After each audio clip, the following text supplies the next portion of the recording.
Face à l'urgence climatique, l'Afrique réagit à la mesure de ses moyens à travers des initiatives novatrices, d'où le premier sommet sur le climat qui s'est tenu du 4 au 6 septembre 2023. Placé sous le thème « Promouvoir la croissance verte et le financement de l'action climatique pour l'Afrique et le monde », ce sommet invite les pays développés au versement des 100 milliards de dollars promis depuis la COP 2015 et qui devaient soutenir l'Afrique dans le processus d'adaptation au changement climatique.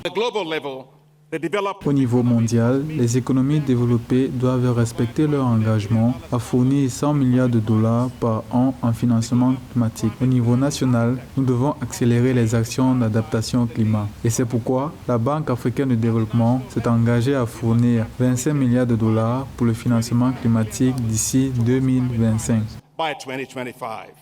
L'Afrique n'est responsable que de 3,8% des émissions totales de gaz à effet de serre dans le monde. En 2022, le rapport sur l'état du climat en Afrique indique que 110 millions de personnes ont été directement touchées par les aléas météorologiques. Le sommet africain sur le climat a donc appelé à une réforme urgente du système financier multilatéral dans le but d'obtenir des financements pour des projets d'atténuation et d'adaptation au climat. Au plan continental, 11 pays de la bande sahélo-saharienne exécutent le projet de Grande Muraille Verte depuis une décennie.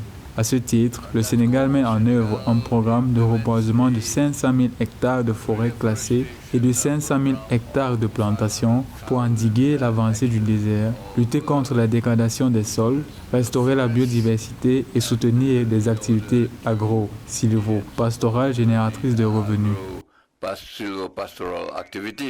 Au rythme actuel de croissance des financements réservés à l'adaptation, l'Afrique ne recevra qu'environ 182 milliards de dollars d'ici 2035, soit environ un dixième de ce dont la région a besoin. À cet effet, le président rwandais Paul Kagame a invité les Africains à s'unir et à impliquer davantage le secteur privé dans la lutte contre ce fléau. Le Rwanda souhaite que le secteur privé joue un rôle majeur dans la construction d'une économie verte. La création d'Ireme Invest lors de la COP27 est une étape importante pour attirer les financements et les investissements internationaux liés au climat. La mobilisation de plus de 200 millions de dollars provenant de partenaires nationaux et internationaux est impressionnante.